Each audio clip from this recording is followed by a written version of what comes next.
Alright, let's get my lav mic on. I need to do something with the set. Hold on now. I'm gonna place you here. And, oh, this could work. There.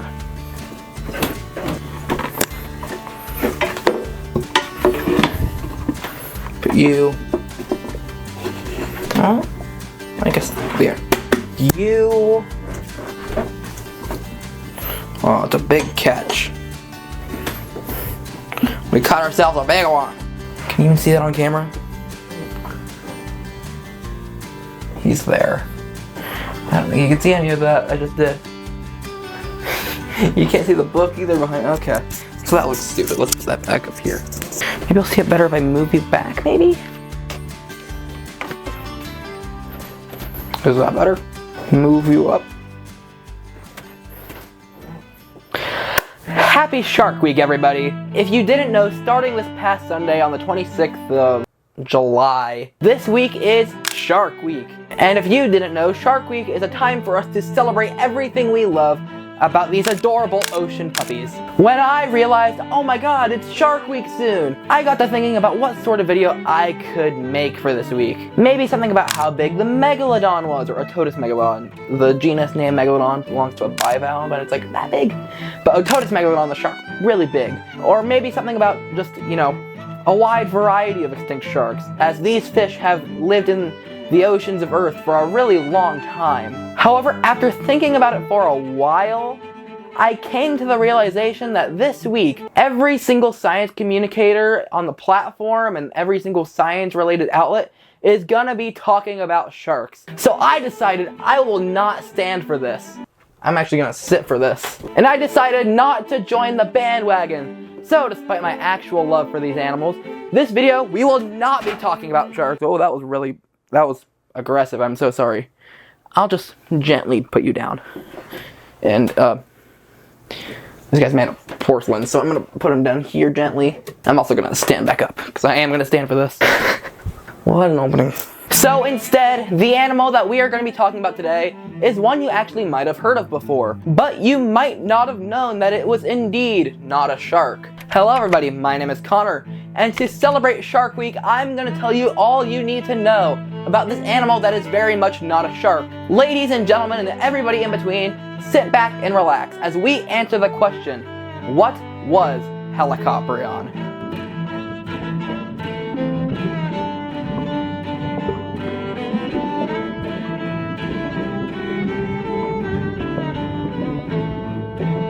Alright, let's get right into this. This here is Helicoprion, a genus of predatory fish that thrived in the open oceans and seas during the early to mid Permian period, roughly 290 to 270 million years ago. Our knowledge of this fish is also about as ancient, with the first specimen being found all the way back in the mid to late 1800s. However, throughout the history of paleontology, the exact appearance of Helicoprion has been a heavily debated mystery. How come? Well, like sharks, Helicoprion was a cartilaginous fish with a skeleton made of, well, cartilage, making it nearly impossible to preserve and fossilize. Also likewise with sharks, the only elements that really fossilize of Helicoprion are its teeth, which the genus is of course famous for. This structure is known as a tooth whorl, and the first one, now named WAMAG 9080, was first discovered sometime in the late 1870s to early 1880s by a man simply known as Mr. Davis. He was a gold prospector who found the fossil within a tributary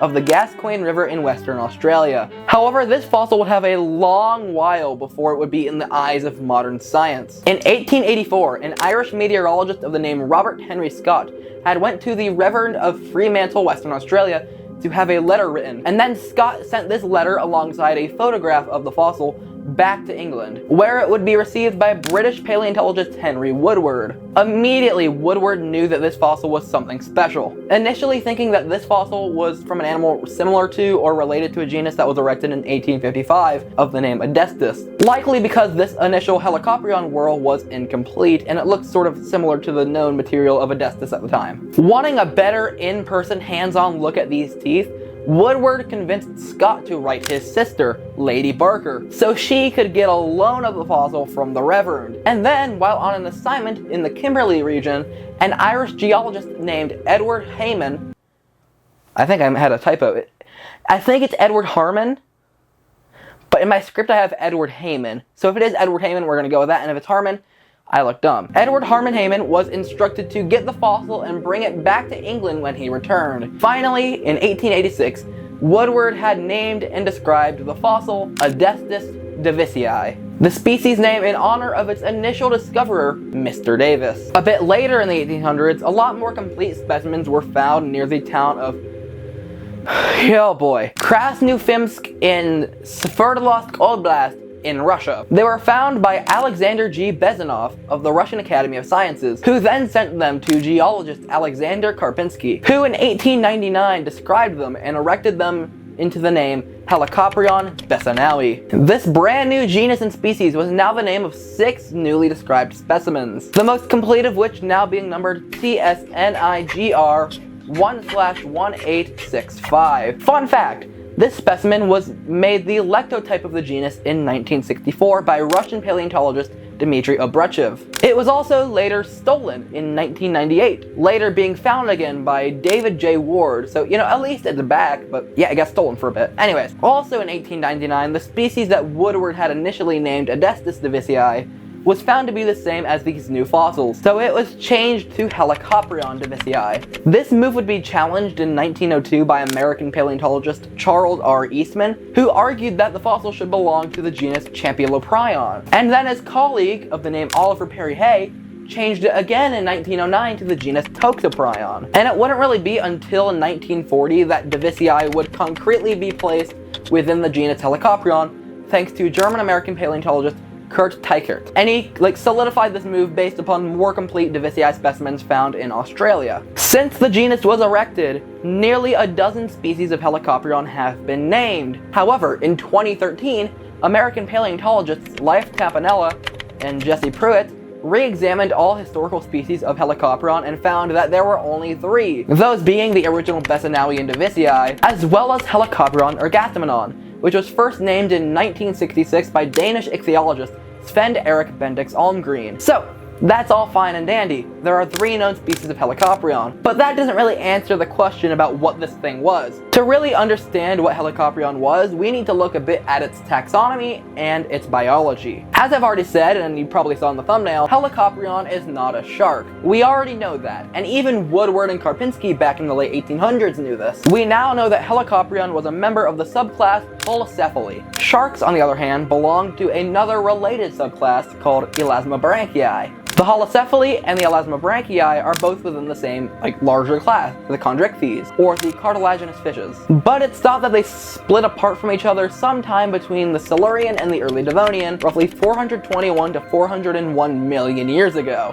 Sharks are even further down the Elasmobranchii in the division Selachii, which didn't even evolve until probably the early Jurassic, though there is some evidence pointing at an early shark as early as the Permian. However, as for the holocephalans, the only surviving representatives today are chimeras, types of deep-sea cartilaginous fishes, of course, who belong to the chimeriforms. Helicoprion, on the other hand, which is very much extinct, belongs to the group Eugeniodontiforms, which is a group that is known for the tooth whorls. While all Eugeniodontiforms have some sort of tooth whorl or some form of tooth whorl, Helicoprion's was the most impressive, being the only member of its family Helicoprionidae to have a fully spiraling whorl that revolves in on itself. Helicoprion, like sharks, had a skeleton made of cartilage, from the vertebrae to the fins to the jaws. The only parts of the skeleton not cartilage were the enameloid-covered teeth of the whorl. Due to this, the exact life appearance of Helicoprion is kind of unknown, since nearly every fossil of Heli only preserves the whorl. But we have found some postcranial or body remains of some of its relatives within the Eugeniodontiforms, so we can use them to kind of guesstimate and guess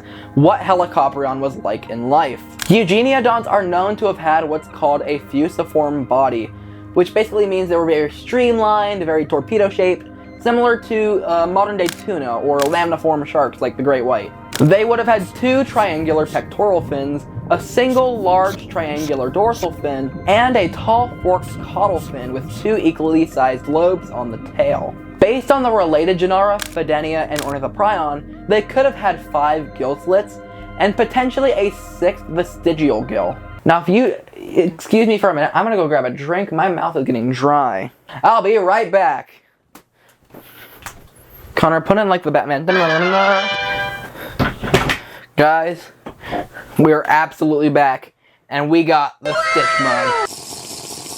In 2009, a worker of the name Lebedev, based upon the sizes and proportions of other fishes that had tooth whorls, suggested that Helicoprion could have reached a length of 16 to 26 feet, or 5 to 8 meters, based upon specimens with whorls that had a diameter of 14 to 16 inches. However, kind of terrifying, some upper estimates suggest an animal with a length of 32 to 39 feet, or 9.7 to 12 meters at maximum. So, you know, really big fish, considering the lower maximum size estimates are the same as, if not larger than, a literal great white shark.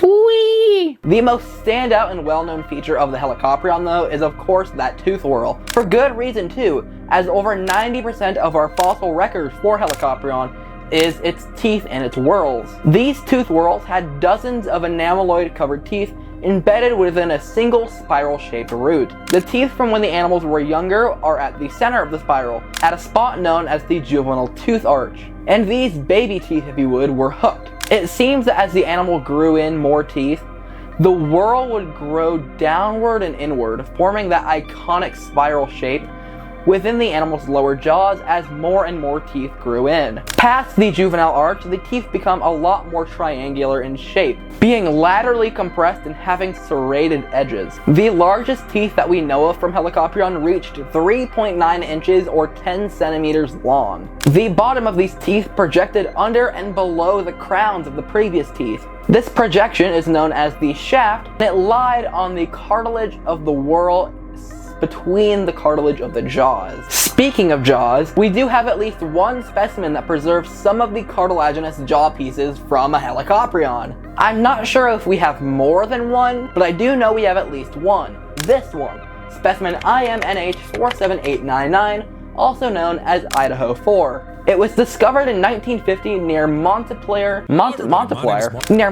Idaho, and it belongs to the species H. davisii. CT scans done of the specimen back in 2013 showed that this Helicoprion was preserved with a nearly complete and articulated upper and lower jaw. The fossil preserves the palatoquadrate, or upper jaw, the Meckel's cartilages, or lower jaw, and a block of cartilage that braced the whorl that we call labial cartilage. The reason that these pieces of cartilage had a better chance of being preserved than, say, the spine or the fins is because they were calcified and mineralized in life. Unfortunately, the fossil did not preserve the chondrocranium, which is basically the upper, like the full skull of the fish. But at least we have its jaws. Interestingly, the top jaws, the palatoquadrate, had lots of small teeth on its inner surface. These small teeth only measured around 2 millimeters wide, but they were low and round, forming a sort of pavement for the whorl to scrape its prey against. Now, how did the jaws function and what were they used for? Well, due to the nature and the position of the whorl, Helicoprion is thought to have been a bite feeder. A paper from 2015 by Jason B. Ramsey et al. Suggested that Helicoprion's teeth would have had different purposes depending on where they were within the whorl. The teeth that were lower and more forward in the spiral would have initially snagged and pulled in the prey. Then the middle teeth would have speared and sliced the prey against the upper pavement on the palatoquadrate, and then the back teeth would have pulled the food back into the throat. To feed, Helicoprion would have likely opened its mouth really wide and then clamped down on its prey, before gradually opening and closing its mouth in a cycle to pull its prey in, which is a behavior seen in some modern sharks. The whorls and the teeth from Helicoprion that we have found also show quite a lack of wear and tear, which implies that this fish was feeding on soft-bodied prey, like early cephalopods, jellyfish, and deep-sea worms. The pulling motion of the whorl and sort of the suction that it would provide is also thought to have been really good for pulling ammonoids and nautiloids out of their shells. The Helicoprion is also thought to have had a pretty strong bite force, so it may have also been eating some small early vertebrates like non-armored bony fish. Helicoprion would have also lived in the perfect environment to hunt these soft-bodied critters. The genus of Helicoprion, its fossils have been found all over the world, world. And while some stratigraphic levels are unknown for some specimens, we still have a good idea that Helicoprion would have lived between 290 and 270 million years ago, or rather from the Artinskian stage of the Silurian to the Rhodian stage of the Guadalupian, all within the early to mid Permian period. Given this fish's global or cosmopolitan range, it's thought that Helicoprion would have been a pelagic or open ocean predator. Interestingly, more than half of the known specimens of Helicoprion belong to the species Helicoprion davicii, and a majority of these specimens come from the Phosphoria Formation of Idaho. In the Artinskian Formation of the Permian, this area is known to have been a deep inland sea with a very muddy bottom. So it's thought that the Phosphoria Formation was either a Helicoprion hunting ground or, kind of more fun to think about in my opinion,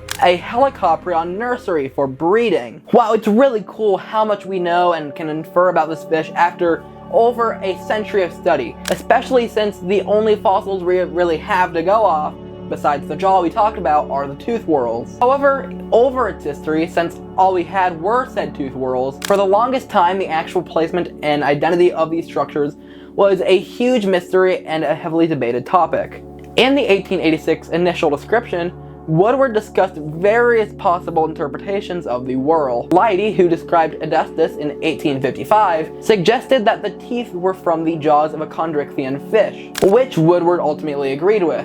The tooth idea was also agreed upon by British paleontologist William Davies. Despite being originally and correctly identified as teeth, a bit later the American paleo worker John Strong Newberry suggested that the teeth of Adestus were not teeth, but rather defensive spines of a fish like a stingray. Woodward ended up ultimately agreeing with E.D. Cope, who had thought that the teeth were actually spines on the pectoral fins. However, when Karpinski erected the genus Helicoprion in 1899, he realized, oh wait, they are indeed teeth.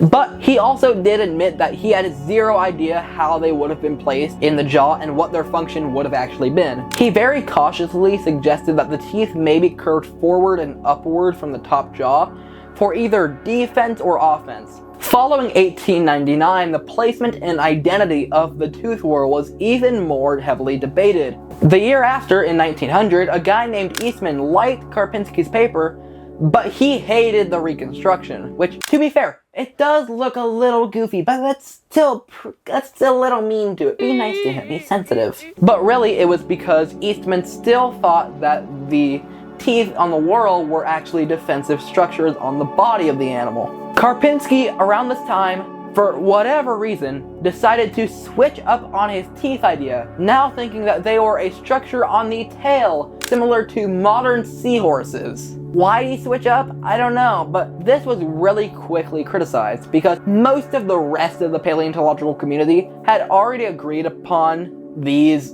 being teeth. A Belgian paleontologist named Ernest van Dek Broek had pointed out that the structure would have been very brittle and argued it would be better protected within the mouth and maybe the cheeks of the animal. For some reason though, stubbornly, even though he was initially right, Karpinski in 1911 depicted the whorl on the dorsal fins for some reason. Now that all of science knew that the whorls were in the jaw, except for Karpinski I guess, the next question was how were they placed within said jaws? By the mid-1900s it was already pretty safe to say that the whorl was in the lower jaw, and this was generally agreed upon by kind of everybody. The first known illustration though of Helicoprion with a whorl on its bottom jaw would not be until the mid-1900s, I don't know the exact date, I'm sorry, done by an artist only known as F. John, within a set of Pierre de Urwelt trading cards. He depicted it on the lower jaw as a curving downward structure. The function of this type of whorl would have likely been similar to the noses of modern sawfish, being used for lateral or sideways blows to prey or opponents, I guess. Then, in 1966, within a publication by Bendix Almgreen, it was interpreted that the whorl within the bottom jaw was wedged between the front of the two Meckel's cartilages. The teeth would have grown at the back of the jaw, curving upwards and downward as they wore down, and eventually accumulating within a spiraling structure inside a cavity. This cavity would have been obscured by skin in life, and the exposed teeth would have been used for tearing and cutting prey against the upper jaw. This reconstruction was supported by authors Brad Madston and Ray Troll in 1994, who also proposed that Helicoprion had flat, crushing teeth in the upper jaw for the whorl to cut against, which turned out to be kind of true. This idea was drawn in a 1996 textbook, although it had additional sharp teeth on the top jaw, as well as sort of flatter teeth on the bottom jaw behind the whorl, and this honestly might be the reconstruction that you associate most with Helicoprion. However, we now know that this look is pretty off from what the actual fish looks like. In 2008, American paleoartist Mary Parrish, they decided to try a new thing, placing the whorl deeper within the throat, justified by the fact that the teeth had no wear marks on them, and that the whorl would have created drag when the animal was swimming. The idea was that the whorl in the throat would have assisted in swallowing, though this idea was very quickly debated and disagreed with and tossed out. In 2009, Lebedev pretty much came up with the modern reconstruction of Helicoprion, based upon a whorl of H. besanawi that was found in Kazakhstan. This led him to propose a cartilage-protected whorl at the front of a long lower jaw, fitting into a deep pocket within the upper jaw when the mouth is closed.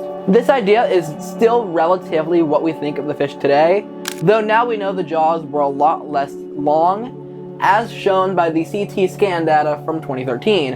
And with that jaw of Idaho 4 being CT scanned again in 2013, we now come to the most up-to-date reconstruction of Helicoprion. So, to wrap this up, I ask again the question, what was Helicoprion? Well, it was a cartilaginous fish, distantly related to, but not itself, a shark. Helicoprion was an open ocean apex predator of the early to mid Permian seas, using its iconic tooth whorl to suck in, crush, slice, and maybe even de-shell its soft prey. They would have been massive, reaching or even exceeding the size of the modern great white shark. And overall, they were really amazing animals that we have now known about for over a century. And while we can now infer so much about these animals, there are still likely many discoveries to be made, and maybe one day we will be able to sit down and have a look at another brand new appearance for the Helicoprion. If you've made it to the end of this video, I give you a warm thank you. I am glad to be back and in the swing of educational paleo content. And while I do love playing the games and doing media reviews and such, this is really my love and passion right here. If you also learned something today, or if you just enjoyed this video, then feel free to leave a like, which not only tells me to keep doing what I'm doing here, but also forces YouTube to put this video and others like it into the algorithm, which helps bring educational content to even more people so they don't have to be indoctrinated by AI slop content. If you have any extinct creatures from the past that you would like me to make dedicated videos for, like I did today, then also feel free to comment them down below. Also feel free to join my Discord or add my socials if you want to get to know me a little bit more for whatever odd reason. They are all linked below. And finally, if you, like me, also like paleontology, dinosaurs, and I guess for today, fish, then feel free to subscribe for more. I hope to see you next time, and despite we didn't talk about them, happy Shark Week.